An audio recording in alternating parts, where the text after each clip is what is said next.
Here we go. Tomorrow night. This could be it. Let's be honest. And I say let's be honest because we're going to take a look at how these teams have done when facing elimination or with a chance to eliminate the other team. Both teams have faced elimination twice in these playoffs. Both have proved to be resilient. I am not counting Boston out, but the odds are not in their favor. This series went a game up, a game down. Nobody had 2 wins in a row until St. Louis won that last game 2-1. They gave them 2 wins in a row. They're 1 win away from history. They're ahead 3-2. Boston's 1-2 at home in this series. St. Louis is 1-1 at home. And every time I see a team with a losing record at home in the Stanley Cup playoffs, all I can think is, holy crap, that's a lot of money. People paid for tickets, and they went home angry, sad, crying, upset, raging.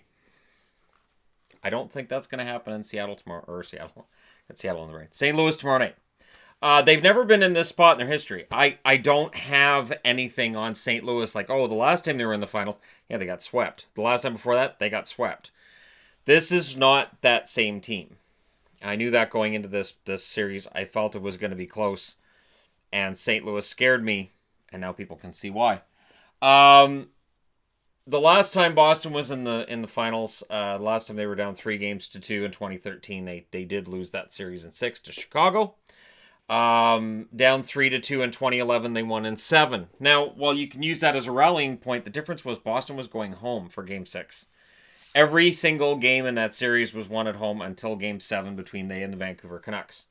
So when you look at them when facing elimination, Jaden Schwartz has 4 goals and 1 assist. Ryan O'Reilly has 5 assists in games where they're facing elimination.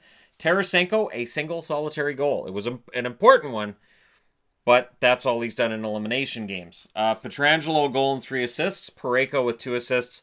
Binnington has saved 94 out of 99 shots in elimination games for a save percentage of .949. That's pretty good. Now on the Boston side, Marchand with 3 goals and 2 assists in elimination games.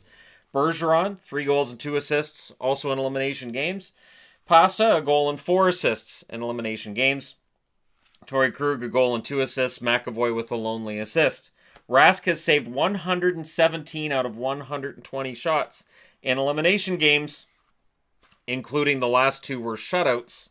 .975 save percentage. Wow. Now, if we look at 3 stars, so I thought, all right, I'll look at those 4 games, and we'll get into those 4 games over here. But in the 4 games that they've played, where one team or the other can be eliminated in these playoffs, Jaden Schwartz has been a first star twice. Binnington's been second star twice and first star once. Pietrangelo, third star once, second star once. Perron, same. Third star in 1 game, second star in another. Pat Maroon, first star in 1. Game-winning goal will do that for you. Colton Parayko with a number 3 star in one of those games. On the Boston side, Marchand, the number 1 star in the first elimination game they played, which was Game 6 against the Toronto Maple Leafs. I can only assume that the Toronto faithful gave him a standing ovation. Pastrnak, number 3 star in 1 game, number 2 in another. Tuukka Rask, he's been number 1 star twice in elimination games, number 3 star in the last, and that was a shutout where he was the number 3 star. Corrali, number 2 star. Nordstrom, number 3. Krejci, number 2. Johansson, number 3. Bergeron was the number 1 star in their last elimination game.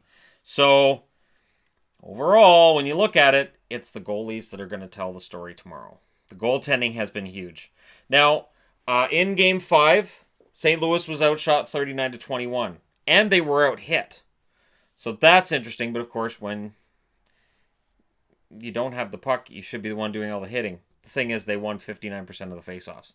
Boston's had control of the puck off the faceoff, and while that can be overestimated in some situations, it really felt like it made a difference in this one, that when it was a key defensive faceoff, St. Louis was able to come up with the win. At least that's how it appeared to me.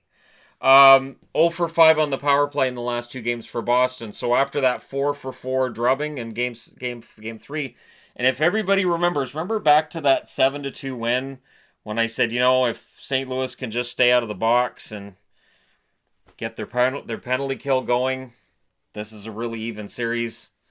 They've done both. They haven't taken a ton of penalties, and when they have, they've killed them, and they've killed them well. So while Boston's got this gaudy number overall in the finals, a lot of that is right here. And outside of that, it's been middling result in this series.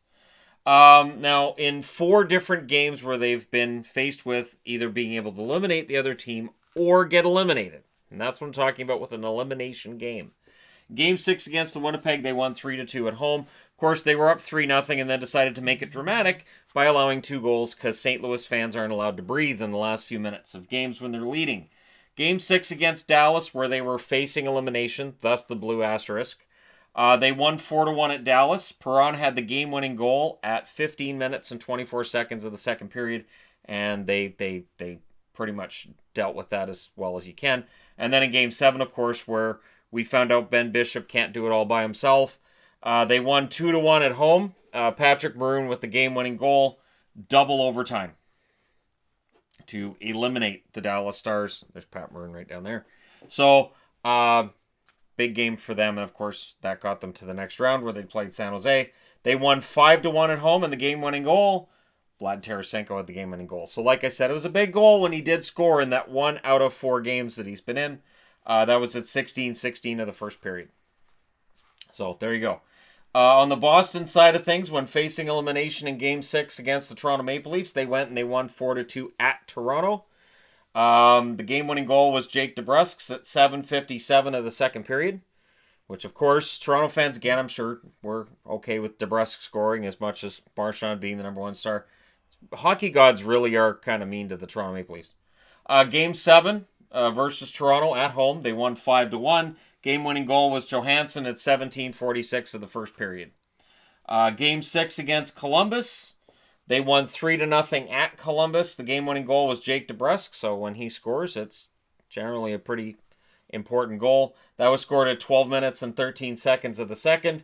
Game 4 versus Carolina, they won 4-0. So Boston, the last 2 times it's been an elimination game one way or the other, they've had shutouts. And the game before that, they allowed 1 goal. So when facing or in a position to eliminate another team, Boston's defense has been fantastic. Of course, on the St. Louis side, they've allowed 3 goals in their last 3 opportunities as well. I'm not anticipating a lot of goals tomorrow. Game-winning goal by Pasta at 4:46 of the second period in that game. So there you go. You guys are all ready. This is how they've done when they've been in this position, to eliminate or be eliminated. And they've both come up 4-0 in that situation in these playoffs. Somebody's going to go to 5-0. Somebody's going to drop to 4-1. And if it's Boston dropping to 4-1, it's over. If St. Louis goes to 4-1, they're going back to Boston with a chance to go to 5-1, and then they'd both be 5-1. But we'll cross that bridge when we get to it. Is this series going 7, or does it end in 6? Let me know your thoughts in the comment section below, as always. Don't forget to hit the like and subscribe buttons if you're just browsing your way through and happen upon this video. And hey, this series has been really fantastic.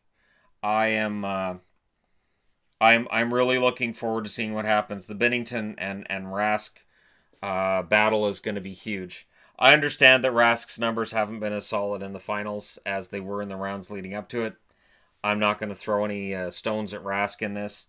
The truth is that Boston scored 3 goals in their last 2 games. And that's just, it's not good enough.